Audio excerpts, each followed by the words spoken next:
G'day, this is Captainoob and this is an FAL. This weapon really requires no intro. Everybody knows and loves the FAL, and some big names are behind this. We've got Doombase doing the weapon and WarDaddy with the animations, and it is a very, very high quality package, highly customizable, can be fired in semi-auto and auto alike. So let's just get into the attachments. And first of all, not a whole lot of receivers going on here, but the advanced receiver will give us the best damage, closing into 200, and we can extend our range a little bit by chucking on a longer barrel, and we can change the sights. You've got cat sights here, but I don't think, I'm a dog person, so I'm not going to use that. We'll go for some EOTech sights for that, and for the muzzle, we'll always go for a suppressor, almost 250 damage, very, very nice.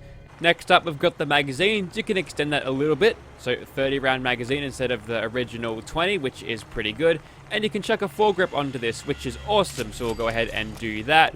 And we've also got a choice between ammo, so right now we're firing 5mm, they're very plentiful, easy to find. But if you want to up the damage a little bit, you can make this thing fire 308s. And yep, 275 damage, this thing is doing quite a good amount of damage, and a legendary effect is there if you need it.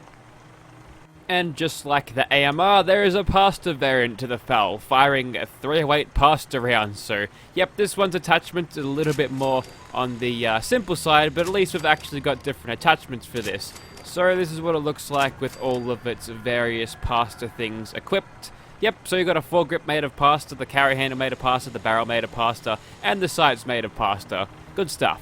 I'm hungry now. Ah, yes. Here we are back in Gunner's Plaza. Back in Fallout 4. Feels good, man. Anyway, so this is what the FAL looks like. Oh, there's a little bit of movement head animations when you aim down sights and walk with this. That's new. Anyways, looking at this thing in third person, looks great. FAL looks great. What do you expect? Let's get started on some gunners, shall we? Now, this thing has the assault rifle sounds. I've got a little replacer on them so it sounds like an M416 from Battlefield 4. No problems taking out gunners so far. This thing is proving to be very good. Couldn't actually see those turrets until the health bars showed up, so thank you for that game. Here's the reload animation. That actually changes between the semi-auto and auto receivers. When you're using it semi-auto, you don't actually pull on the big charging handle, which is actually better. I kind of like not having to sit through the charging handle pull animation. I like pressing the button down. It makes it look cooler. Alrighty, so you get the general feel of this weapon. It's a very powerful battle rifle, assault rifle until, like, America changed the rules, I guess. And let's move on to the pasta gun. This one is automatic, and also it has no suppressors, because I couldn't attach one, but I didn't really want to attach one anyway. It looks like with the firing animations, this thing just, it's really hard to use when you're aiming down sights, because the sights bounce around everywhere. It doesn't really help. There's a bit of pasta obscuring your aim even more, so I think we'll just go ahead and aim in third person instead. Don't forget to take out that pesky turret. Down you go, mate. There we go. Took its time, but eventually got there. Ah, yes, that's got some power behind it. Interestingly, no recoil, which I feel like it ought to have, you know, just a little bit for firing 308s. Maybe pasta ammunition is like scientifically super advanced to be very, very light, yet hard hitting at the same time. Also, hello me, meet the real me. I just gotta deal with your knife wielding friend first. Go for a critical on you, and now you're dead. That was a poisoner's knife. I got poisoned there for a second. Come back, me. Good all-round shooting there. Let's just finish her off in bat so the game doesn't have, so we can just use the game to aim for us. Also, that's a one-eyed reload there. I guess that means she's still aiming down sights. Who even needs two eyes to reload? And now you're dead. Alright, moving on. We'll switch back to our suppressed, lovely semi-auto version. Crouchy now. And hopefully sneak attack criticals on this individual. No, we're still in danger. Not that it really matters. I'm going to bash you to death. Because the bash animation is a punch, which I triggered the takedown there, but that's what it looks like. Good old punch. Kind of like how the Spartans used to do using their plasma pistols back in Halo Combat Evolved. That was a good game. Anyways, let's just kill the rest of these gunners. There we go. Getting sneak attack crits again, so we should be able to kill these guys very, very easily. Especially if we cheese headshots, so there you go. In danger once more. I guess the laser sight was shined on me and gave my position away. Thank you, mysterious stranger. You're completely unnecessary. Couple more turrets to go, and then we're done with Gunner's Plaza. One more turret to go at least. Alrighty, so there you go. That's actually doing pretty well. Also, I think it's the full grip that changes the animations. Apologies.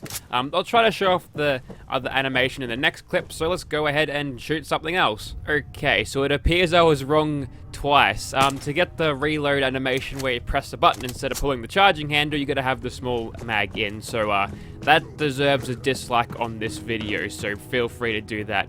Anyways, we'll get started on these muties. This time we're using an Acog Scope, which gives us a nice little bit of zoom in, as well as it working with the sniper perk, which is going to be huge a little bit later on, hopefully.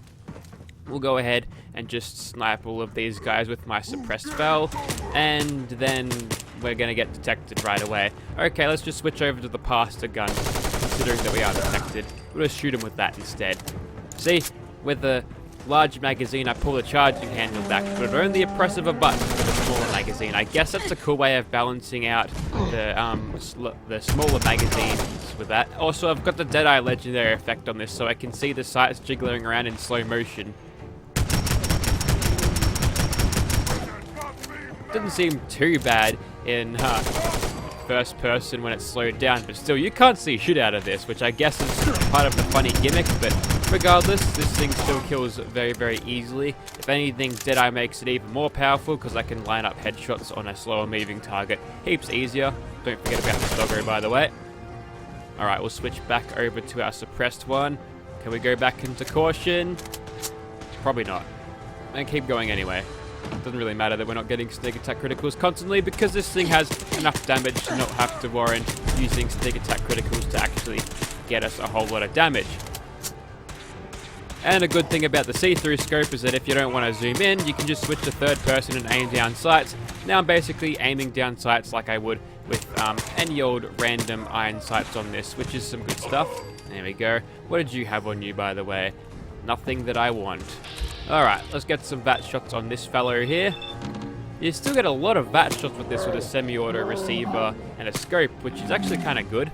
So if you can't really rely on your own aim, you can let the game aim for you, which is good if you want to be super lazy, so there you go.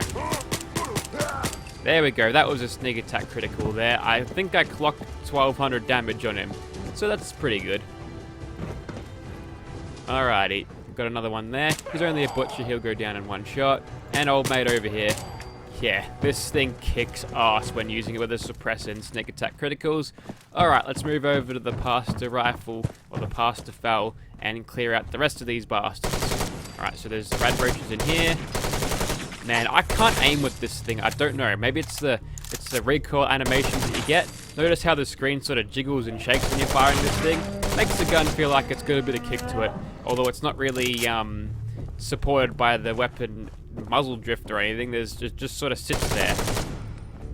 So all of the recoil is kind of sort of simulated, which is interesting, but sure, makes the weapon easy to use and still keeps the personality of a hard-hitting weapon, so fine. Some pretty good design choices there, I suppose. We'll move on to a monster. Okay, let's go ahead and kill Toddy Bear. This time we've got this with an automatic receiver, suppressor, and also a little aim point sight. So yeah, it's something new. Generally, I don't show off much of the sights. I usually stick with the one throughout the entire video, but I think I could change that. Maybe it'll show off a little bit more about the weapon mods that I usually do, so might be worth chucking different sights on the weapon as I go along. So far so good. We've managed to get a decent amount of damage on Toddy Bear with some stealth commando powers. We've also got our explosive rounds on our Pastor rifle, which is, yeah, this is the kind of pasta that you don't want to eat.